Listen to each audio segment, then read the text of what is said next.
Mama family yeddako okwerekerako muganda waffe ono ng'agenda mu nyumba ye ey'olubeerera. Abaana family tuddeko wano tugende munnange tuwerekere taata, tuwerekere mwannyinaffe, tuwerekere muganda waffe. Mukwate maama mpolampola, nja kubasaba mukiri alinga ekkubo eryo maama asobole okutambula obulungi, asibwe omwana we omulundi okusembayo. Abooluganda mwebale nnyo bannange mwenna.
Hai Mukama Yesu Kristo yamakana inakusatu okuza boto enjana z'abakiriza zonna jo emibiri kubera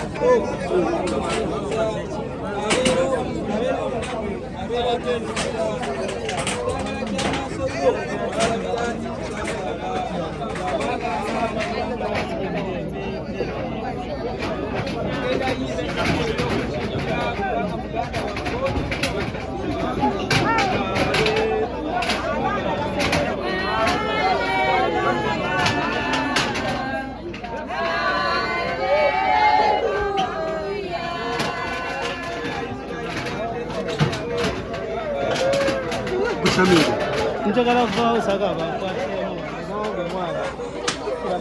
ate nobasembere kamaiza gamutunulakamuku wansi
enjuba nevaayo nejjeetula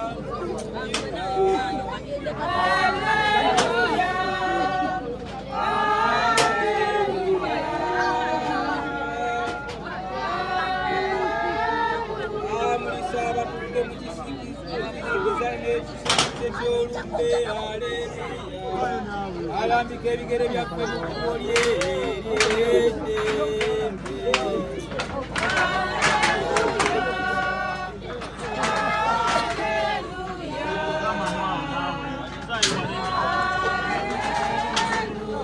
kubanga Katonda omuyinza wa buli kantu yasazeewo okuyita muganda waffe ono Davidi ave mu nsi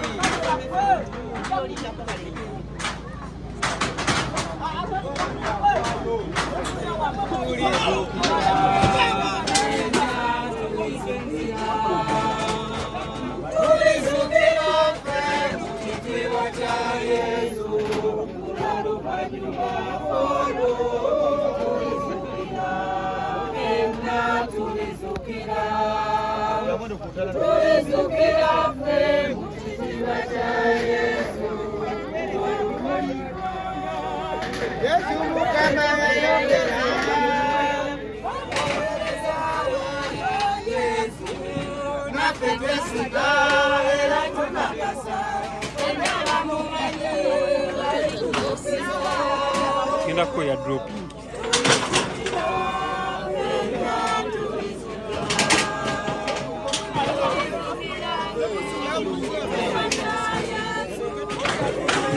Kita ko ya dropping.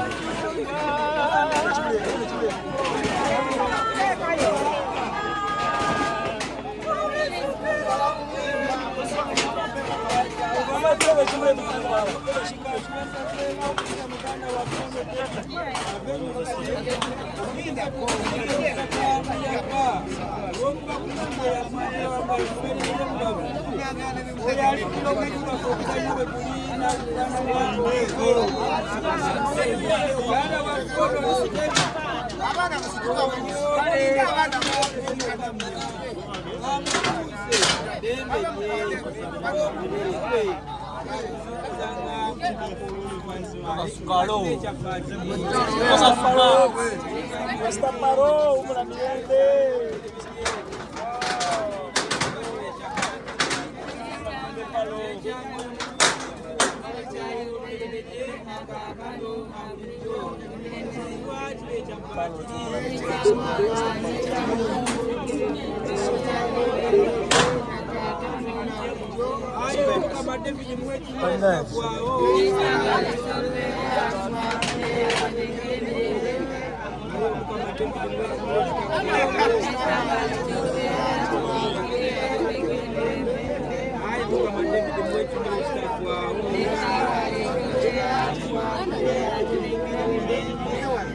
Kama wange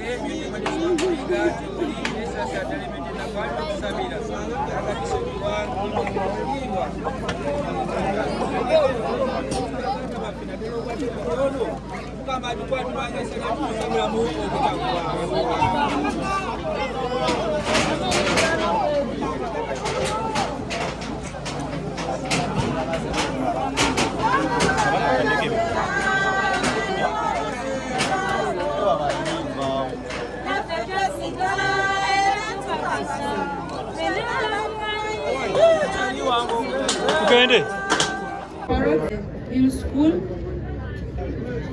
era gye yasinkana Bobi Wine n'abeera mukwano gwe bama ne bagenda kukola lessons era nga kyaliwe abadde mukwano gwe nnyo bwe yamala n'agenda Makerere University n'asoma MDD Music Dance and Drama era abadde professional artist tujja mu misinga nnyo Master abadde musajja mulungi nga mukwano gwaffe nga mukwano gwange nze personal ate nga brother wange ng'alina ekisa nga wabeera bw'obanga oli naye toyinza kufiiringa lonely nga mwana mulungi Master yamumisinga nnyo byemogera bingi about Master ate muntu mulungi nnyo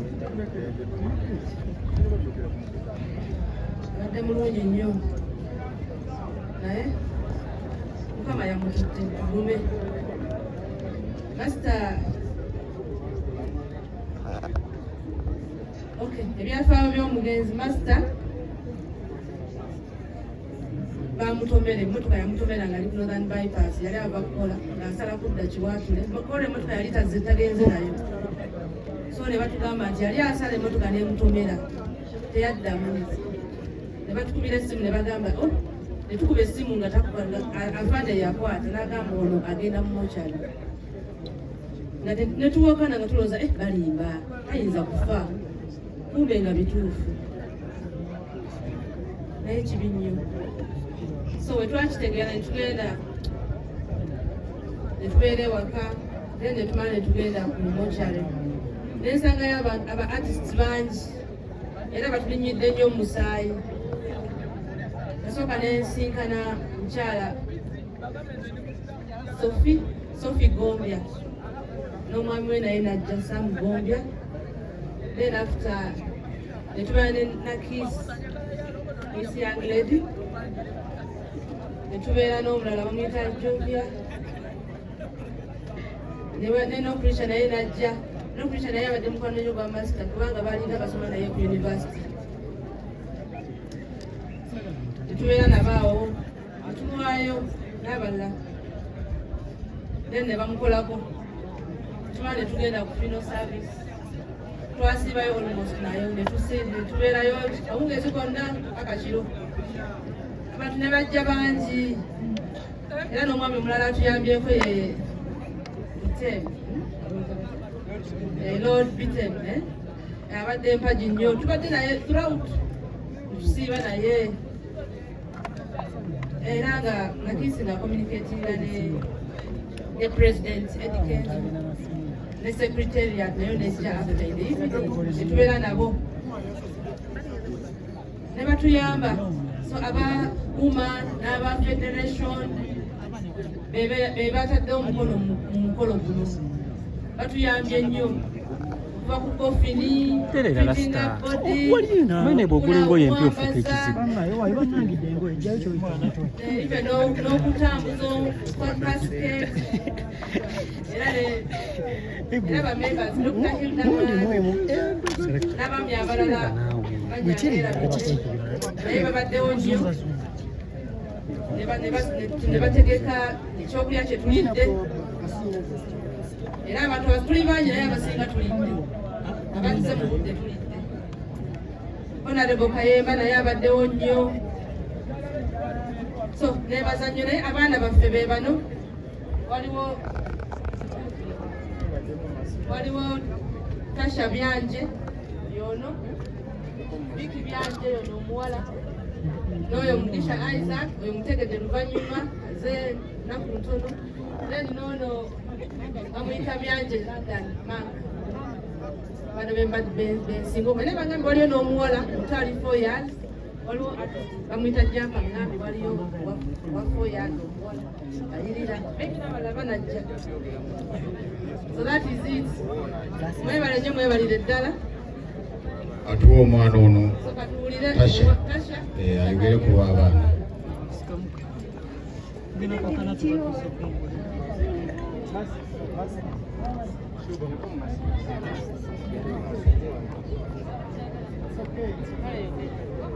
My name is Byanje Natasha Mary and Mr. Superede Planet Superede firstborn daughter. I really appreciate everything you guys have done for us, and I am really glad that all of you have shown up. Thank you so much for giving us all the support.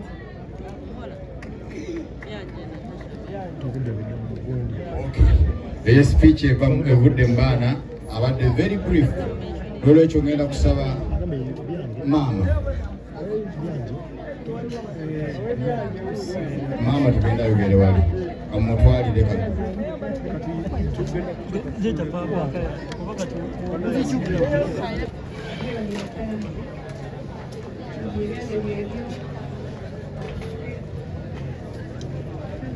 Na mukulu waffe Julius Walakira nga muganda wa president wa Robert Kyagulanyi Ssentamu ali mu America naye agambye maama webali kujja abayimbi abalala sabo konkuludinga tuzike muganda waffe basebo ne banyabo mwebale nnyo mwebalire ddala buli omu kyakozeeko ndi ku ludda lwa family era family eyanondo okubeera chairman okuva ku lunaku olwasookera ddala nentambula nayo era nsuubira sitambudde bubi kuba singa ntambudde bubi abaali badde wano baali badde boogera ate ndi musajja muyimbi wadde nawummula ndi musajja muki nga ndina abasajja ba Master Parrot nga ndina abasajja ba Coco Finger era abo abasajja bonna natambula nabo omwami gwe bayita Mulangira Ndawusi ye yaŋŋamba omanyi sooka ogende okola essente ennene okomewo muki mu system. I appreciated that. Era omuyimbi yenna tondaba n'okola kino ogamba omusajja agudde buguki mu system. Ate era tubeebaza mwenna abantu b'ekiwatule mwenna mwebalire ddala mukoze omulimu gw'amaanyi. Abayimbi sigenda kwawula fataniti y'abayimbi mwebale nnyo. Ba TikToker mwenna bannamawulire mwebalire. Basebo ne banyabo kitalo nnyo kitalo ddala ekya mukwano gwaffe Master Parrot mukwano gwange kitalo nnyo kitalo ddala. Nze nno bwe mbadde wano ndowoozezza ebintu musooke muwulirize bakyali bange tuwuliziganye. Nze bwe mbadde wano ndowoozezzamu ekintu nga tekyanaku. Emabega awo bamu bajaguliza abamu ne bakuba endulu ndi gavumenti etuwadde copyright. Parrot abaddewo ebbanga lya myezi nga bagamba copyright weeri sente mmeka ze yali emuwaddeyo. So tuli mu mbeera ng'ebimu byoya byanswa ebisubizibwa ate Parrot tali level ya milioni 10. Parrot asuka ku bbeeyi eyo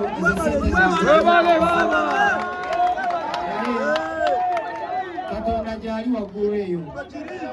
Baganda bange sijja kwogera bigambo bingi nze kambasaasire kitalo ekya Parrot kitalo ddala naye Mukama agumye famire naffe tujja sobola okwegatta kyetunaba tusobodde okwegatta okuwerekera oba okuyamba ku famire eyo. Mwebale nnyo mwebalire ddala. Salaamu aleikum warahmatullahi kuziika kati. Kiba kirungi nnyo ne lutuuka nga obulamu abantu bange kibajja okwogerako. Njagala okwebaza maama wa Master Parrot. Yaweerera omwana nti njagala okusiima nze mbaddewo ng'omuyimbi emyaka gigenda kusukka mwana kati naye nina ekintu kye nayagala ku Parrot kyeyakyusa mu ndongo kirina okusiima kye baakola n'okuli kyabadde wano ng'ayogera. Parrot ne Bobi Wine be bantu abaali bakuba ragamuffin abagenzeko ku university. Nalukoola be bantu abaali bayimba naye nga basomye ku university. Kubanga emyaka egyayita egyedda abantu abaali bayimba baali babayita badongo nga kivumo. Ne kati mulaba ba Honorable Kayemba Solo, mulabye Hildaman. Bane njagala okubeera nti mbeebaza okuba nti mbadde ba mukwano. Nate njagala okwogeramuko ne kubinyiiza. Kanjogeremuko kubinyiiza nti omugenzi wafiiridde abadde simusanyufu. Kubanga kyewuunyisa nti bannayuganda twerabira nnyo. Ennaku zino bbiri music wa Parrot akubye ku TV zonna ne ku simu zonna. Naye ate babadde tannafa music wabadde takuba. nga tulina ba DJ abakola music, tulina ba blogger abaweereza music. Kakati omuntu omala okufa nga ate bakuba nnyo, awo tukikyuseemu kubanga pale tuwagendedde okufiira abadde musajja mugezi. Nzijukira emyaka 5 emabega be baali bakulira Uganda Musicians Association. Nenge ekigendererwa ki kulaba nti music industry ebeera eganyulwa mu bigenda mu maaso. Mukyo lwaki ngamba bwe nti tuleme kwerabira mangu ate tujjukire ng'omuntu amaze okukola ki okufa. Tugenda mu kitambiro kya misa atali okwaya eyo mugizeeko eyafaana DJ ngenda kusaba okakane tugende wa buzindalo buno tuwe Father Butereevu atusandike mu kitambiro eky'emmisa. Buli omu asobola okusituka waayo